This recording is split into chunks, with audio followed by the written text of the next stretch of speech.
ಅಣ್ಣ ಯಾಕಪ್ಪ ಏನ್ ಚಿಂತೆ ಮಾಡ್ಕೊಂಡ್ ಕುಂತಲ್ಲ? ಮೊನ್ನೆ ದೋಸ್ತ ಇದ್ನಲ್ಲಪ್ಪ ನಮ್ಮ ರಾಮಣ್ಣ ಅಂತೇಳಿ, ಹೌದಣ್ಣ. ಮೊನ್ನೆ ಆತ್ಮಹತ್ಯೆ ಮಾಡ್ಕೊಂಡಪ್ಪ. ಯಾಕಣ್ಣ ಏನಾಗಿತ್ತು ಅಂತದ?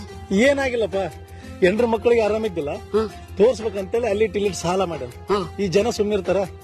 ಏನ್ ಮಾಡಿದೆ ಸಾಲ ಮಾಡಿತ್ತ? ಏನ್ ಹೊಲ ತಗಣ್ಣ, ಏನ್ ಮಕ್ಳು ಮದುವೆ ಮಾಡಿನ ಅಂತ ಚುಚ್ಚು ಮಾತು ಆಡಿ ಆಡಿ ಆಡಿ ಆಡಿ ಸಹಿಸಲಾರ್ದ ಸತ್ತು ಹೋದ್ನಪ್ಪ.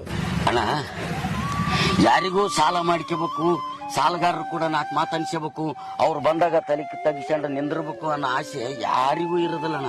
ಸಮಯ ಸಂದರ್ಭ ಹಂಗ ಮಾಡಿಬಿಡ್ತಾವ.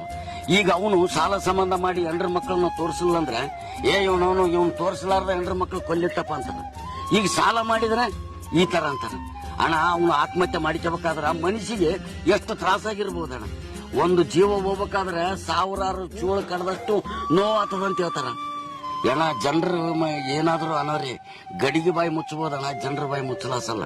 ಅದಕ್ಕ ನಾನೊಂದು ಮಾತು ಹೇಳ್ತೇನೆ ಜನರಿಗೆ, ನಿಮಗ ಮನಸ್ಸಿದ್ರೆ ಸಹಾಯ ಮಾಡ್ರಿ, ಇಲ್ಲಂದ್ರೆ ಸಹಿಸಲಾರದ ಮಾತಾಡಿ ಇನ್ನೊಬ್ಬರ ಸಾವಿಗೆ ಕಾರಣ ಆಗ್ಬೇಡ್ರಪ್ಪ.